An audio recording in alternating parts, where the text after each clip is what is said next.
है। तो भारत की आकृति जो है बच्चों वो है चतुष्कोणीय।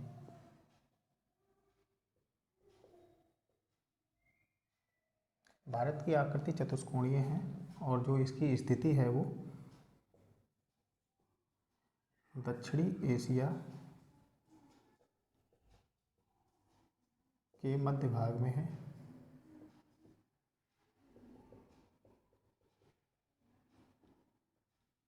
कहाँ है बच्चों? दक्षिणी एशिया के मध्य भाग में चतुष्कोणीय। देखिए आप, जैसे ये सबसे कौन सा कोना है ये बच्चों, ये आ जाओ इसके भारत का सबसे उत्तरी सिरा है,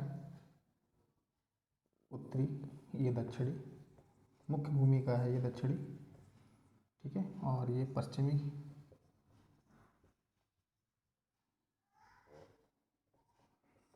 ये पश्चिमी है और ये पूर्वी है, ठीक है बच्चों। ये पूर्वी कोना है भारत के।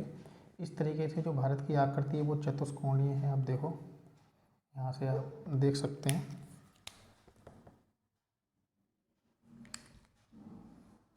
ठीक है, यहाँ से ये, ठीक है बच्चों। कहाँ निकली?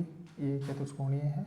और इस प्रकार जो भारत की पूरब से पश्चिम की जो दूरी है, पूर्वी पॉइंट और पश्चिमी पॉइंट की जो दूरी है,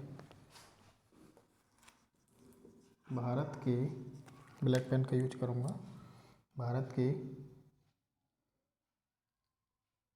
पूर्वी से पश्चिमी बिंदु की कुल दूरी 2933 किलोमीटर है। और वहीं उत्तर से दक्षिण बिंदु की दूरी 3214 किलोमीटर है, ठीक है बच्चों। इसको ध्यान रखना, बहुत पेपर में पूछते हैं ये। उसके बाद बच्चों आगे बढ़ते हैं। दोनों के बीच, दोनों दूरियां, पूरब पश्चिम और उत्तर दक्षिण जो है, इनके बीच का जो अंतर बढ़ता है उसको पूछ लेते हैं कभी कभी एग्जाम में। तो आप कैसे निकालोगे?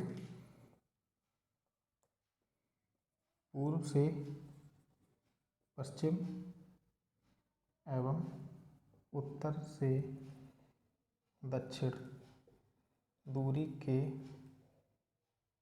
मध्य कितना अंतर है?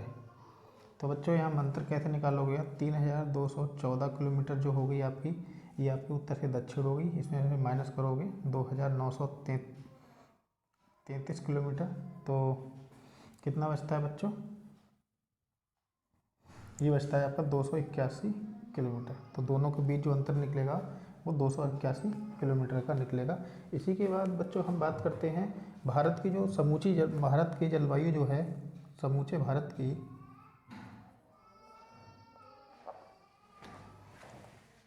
भारत की जलवायु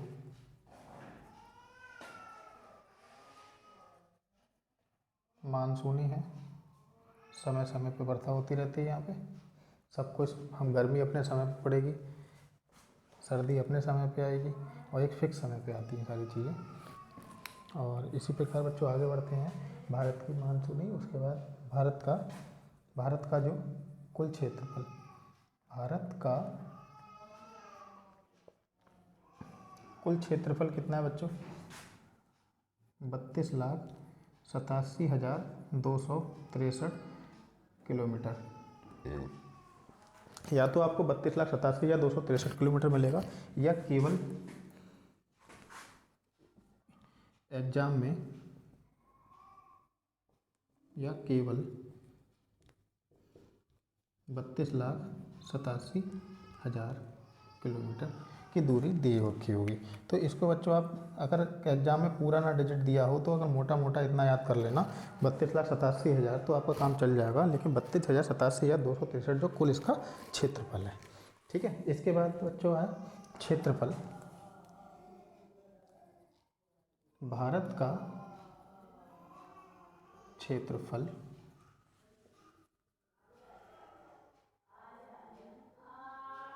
संपूर्ण विश्व का, भारत का जो क्षेत्रफल है वो संपूर्ण विश्व का 2.43% है। ठीक है बच्चों, और भारत जो है विश्व का 7वां बड़ा देश है। भारत क्षेत्रफल की दृष्टि से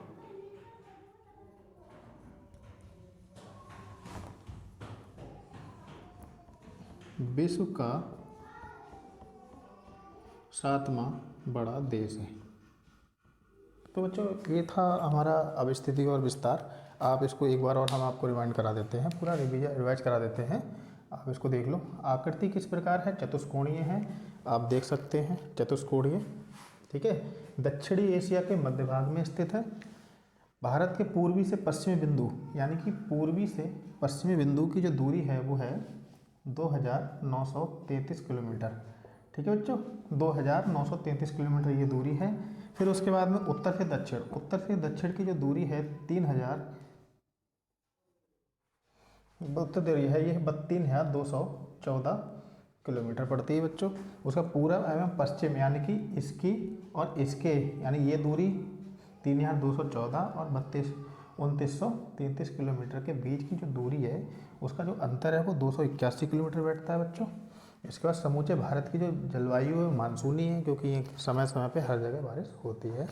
ठीक है, यह हर जगह अलग अलग मौसम परिवर्तन होता रहता है, बदलता रहता है, और सभी मौसम का एक निश्चित समय है।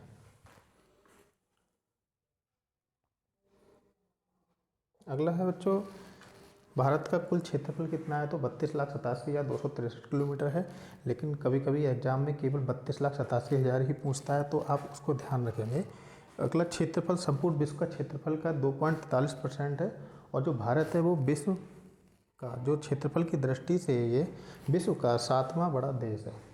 तो ये बच्चों ये है, इसको आप नोट कर लो। अभी आगे और बताते हैं। भारत की खगोल की अवस्थिति के बारे में पढ़ते हैं। तो सबसे पहले आपको बच्चों खगोल की जानने के लिए आप देखो, ये 2 ग्लोब हम बनाते हैं। ये क्या है बच्चों? ग्लोब। ये क्या है? ग्लोब। सबसे पहले आप इसको समझिए। हम यहाँ सबसे पहले हम समझते हैं ग्लोब पर जो अक्षांशीय रेखाएं हैं, यानी कि अक्षांश रेखा और देशांतर रेखा।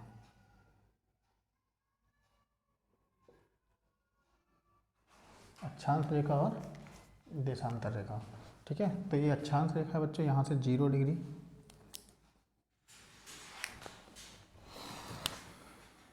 यहाँ ये 0 डिग्री यहाँ पे। ठीक है, इसको क्या बोलते हैं? 0 डिग्री, इसको बोलते हैं विषुवत रेखा। ठीक है, कौन सी? भूमध्य रेखा या विषुवत रेखा। ठीक है, तो जब यहाँ से सबसे पहले अक्षांश देखो, ये बच्चों यहाँ चलता है 0 से 5, फिर 10, 15, 20, 25, 30, इस तरीके से बच्चों ये हमारा अक्षांशीय विस्तार रहता है। कहाँ तक रहता है? 90 डिग्री। कैसे चलती है यहाँ देखो, दिखाते हैं। मान के चलिए ये 0 डिग्री है, 10, 20, 30, 40, 50, 60, 70, 80 और ये 90। ठीक है, 0 से 90 इधर, 0 से 90 यहाँ। ठीक है, 0 से 90 यहाँ पे और 0 से 90 यहाँ पे। टोटल जो ग्लोब है वो कितने डिग्री का होता है? 360 डिग्री का होता है। ठीक है, उसके बाद जो आता है बच्चों, ये आपने देख ली कौन सी रेखाएं? ये अक्षांश रेखाएं। ठीक है, ग्लोब पे जो तिरछी रेखाएं होंगी वो अक्षांश रेखाएं होंगी, और ग्लोब पे जो ये कौन सा है? ये उत्तरी ध्रुव और ये दक्षिणी ध्रुव। ठीक है, उत्तरी ध्रुव से दक्षिणी ध्रुव के लिए ये जो रेखाएं हैं बच्चों, ये कितनी है? ये हैं आपकी देशांतर रेखाएं। ठीक है, इनको आपको अभी हम पूरा विस्तार से पढ़ाएंगे इसको। केवल आप अक्षांश रेखाएं कौन सी होती हैं और देशांतर कौन सी होती हैं, बस आप इनको समझिए। ये कौन सी हैं? देशांतर रेखाएं, ये हैं अक्षांश रेखाएं। ठीक है, इसके बाद बच्चों जो 0 डिग्री भूमध्य रेखा है, आप समझ गए होंगे, अक्षांश रेखा, देशांतर रेखा है। उसके बाद बच्चों ये देखिए, ये जो 0 डिग्री देशांतर रेखा है, कौन सी?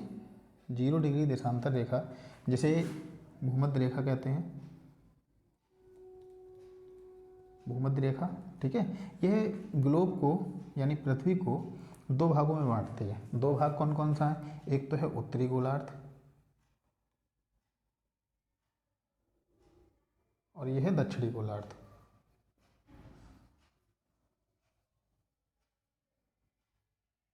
उत्तरी गोलार्ध और दक्षिणी गोलार्ध। ऐसे ही ग्लोब पे जो आपकी देशांतर रेखा होती है वो ग्लोब को फिर 2 भागों में बांटेगी। पूर्वी इधर भागेगी, इधर का जो क्षेत्र हो पूर्वी और इधर का जो होगा वो पश्चिमी, ठीक है, पूर्वी और पश्चिमी। अब आप जानते हैं इसको, इस रेखा को हम एक ही जगह, हम एक मैप और एक और बनाते हैं। यहाँ देखिए, अब हम इन दोनों रेखाओं को सिर्फ एक ग्लोब में बनाएंगे। ये कौन सी रेखा हो गई? भूमध्य रेखा। ये रेखा जो है वो मान लीजिए 0 डिग्री रेखा है, ठीक है। ये पूरब और पश्चिम में बांट रही है, जो सीधी रेखा है। तिरछी रेखा है वो उत्तर और दक्षिण में बांट रही है। तो भारत की जो अवस्थिति है वो कहाँ पे है बच्चों? यहाँ पे, ठीक है। अभी हम पूरा समझाते हैं। भारत हमारा यहाँ पे है, तो कौन सा गोलार्ध आया? ये पूरब है, पूर्व, ये पश्चिम, ये उत्तर और ये दक्षिण, ठीक। पूर्व, पश्चिम, उत्तर, दक्षिण। अब इनके बीच की जो दिशा हो गई, ये दिशा कौन सी है? ये उत्तर पूर्व हो गई, ये दिशा दक्षिण पूर्व हो गई, ये दिशा जो है वो पश्चिम दक्षिण हो गई और ये दिशा जो है वो पश्चिम उत्तर हो गई, ठीक है बच्चों। तो भारत की जो स्थिति कहाँ है? वो यहाँ पे है। अब स्थिति किस प्रकार है वो हम अभी आपको बताते हैं, तब तक आप इसको नोट कर लो।